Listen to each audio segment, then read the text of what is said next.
Hello, folks. Welcome to another segment of From the Ordinary Investor. My name is Roland Webb, the Chief Content Creator. The question that I have for you today is, are you getting paid or are you getting played? And this is the games that cost versus the games that pay. And I just wanted to go through how sometimes a lot of things are in our heads. We have the ability to accumulate wealth and to leave legacies. We just have to kind of change our mind frame. So I kind of want to just go ahead and take you in to what I mean by are you getting paid or are you getting played? And let's talk about the two different types of games that we oftentimes encounter. So there are a tale of two tapes here, and there's games that cost, and then there's games that pay. Typically, the characteristics of games that cost are low probability of winning games. After you play, oftentimes there's nothing left. It's very exciting and anxious, and you're in the moment. And normally the house wins a majority of the time in the games that cost. However, in the games that pay, there's normally a high probability of winning. After you play, you oftentimes have something left, and sometimes more than you started with. It's based on delayed gratification. It can be very strategic, and the player wins the majority of the time. I know you're probably wondering, what in the world are you talking about? What games are you talking about? I would play those games all the time if I knew they were out there. So let's just continue to go on. So have you ever thought what would happen if you just kind of changed your mind frame or how you thought about things? So I'm not talking about changing anything in your spending habits. I'm not talking about job changes. I'm not talking about raises or windfalls. I'm just simply talking about a change in action. So, in other words, there is nothing required here except the games you play and the choices you make, which is a lot of what wealth building is about. It's about the choices you make. So, let's go ahead and get into the scenario. What I've chosen here is a lottery scenario. I was in a grocery store and I saw somebody buying lottery tickets, and I was like, man, what would happen if? And so, I just started playing with some numbers here. And this can be the lottery, it could be a casino, or any of those other games that are high anxiety, high excitement games, oftentimes leave us broke.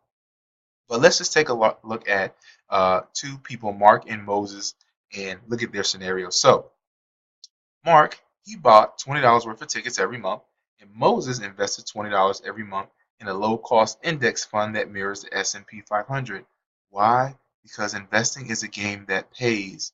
Buying lottery tickets often isn't as a game that doesn't pay. So let's go ahead and look. So if these two continue these habits for a number of years, and I'm around them all, let's just say 10 years, this is what happens. So Mark spent $2,400 on average, and this is just spending $20 a month on tickets. Uh, he won twice. We give him the benefit of the doubt. He won twice, so he won $500 each time. Now, if you take his totals, he has $1,000 worth of winnings minus the 2,400 that he put in, so he's in the hole $1,400. This is Mark. Now, Moses, on the other hand, he invested his $20 a month, which is $2,400 total, making an average of 10% annually. And his account now, 10 years later, is $3,824.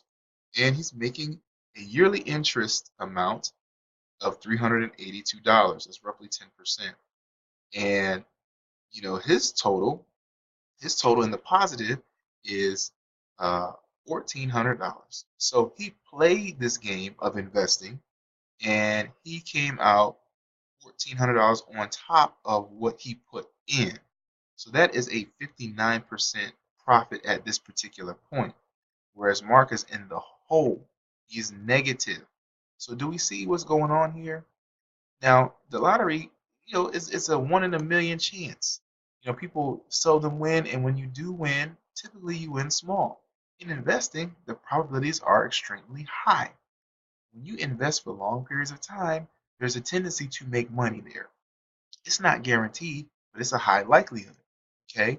Just think about what's going on in the world. Even the current president really is basing himself on the performance of the stock market, which is where most of the wealth is. That's where people that are concerned about monetary policy are paying attention to. He's paying attention to that as his gauge. Anyway, let's continue forward. So over 20 years, let's say the habits stay the same. And we're not talking about big dollars here. We're talking about small money.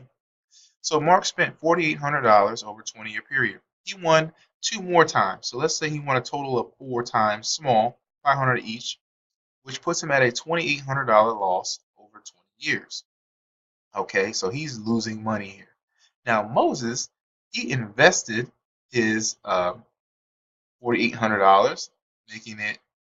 I'm gonna go ahead and put a little space there. One over there. There we go. So Moses invested his $4,800, making an average of 10% still. Now his account is at $13,000, $13,746. He is making $1,374 a year in interest. So if he stopped right there, he would literally be making 27% of profits in his interest payments every year. Okay. Now where is he in terms of how much he put in? He put in 4,800. He now has an account of $13,746. So his profits are $8,946. That's 186% in profits on his original investment. So did he get paid to play this game? Absolutely he did. Now I'm not going to say 10% happens all the time, but even if it's 6%, 5%, whatever, you're still going to be in a positive position.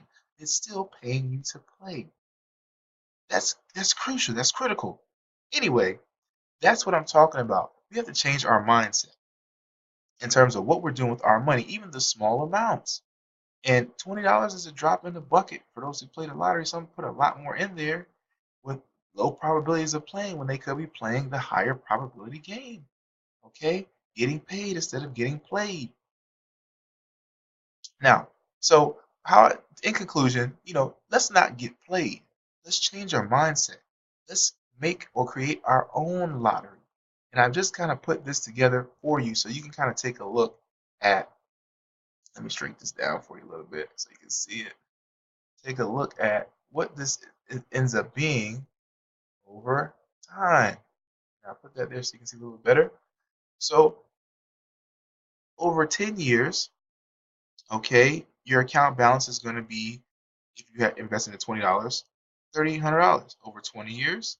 You put in 4,800, you get out 13,746. If you continue these habits for 30 years, you will put in a total of $7,200, and you will have an account balance of $39,400. Now, that's crazy, but you know what? That's a 448% profit. 448% profit. Not only that, if you look at after the 30 years, if you look at the yearly interest earned, the yearly interest earned is 55% of your overall commitment, of your overall investment. So what does that mean? It means just below every 2 years, or just short of every 2 years, you will be making your original investment back in interest. If you stopped right there, if you just did this small change for 30 years, you will be making your total investment every 2 years from that point on. And that's what I'm talking about. This is the mind frame that we're talking about with the ordinary investor. These are the things that I teach at the ordinary investor. These are the things that we're taking a look at. We are flipping the lens on wealth. We're flipping the lens on what we're doing with money. We're taking a close microscopic view of those things and seeing how we can turn them around for our benefit. Okay, so what I am suggesting and recommending and urging you to do, if you would like to create wealth for your family and you're not sure how, if you want to know ways of getting your money working for you, if you want to know some of the insider secrets of the stock market and how to be involved in the stock market, how to get your money working for you, go to theordinaryinvestor.com. There's a free wealth building course there for you. We're going to teach you how to put your money to work. We're going to emphasize managing your money, conquering compound interest, and leaving family legacies. Because at the end of the day, this is what it's about. And it's not very hard to do. You simply have to manage what you have. Not compare yourself to what everybody else is doing, but manage what you have. So please join me, Roland Webb, over at theordinaryinvestor.com. Come check it out. I'm in the beginning stages and I'm looking to serve you in whatever capacity you need help with in terms of building and creating wealth, especially in the stock market. Take care, and y'all have a Fantastic.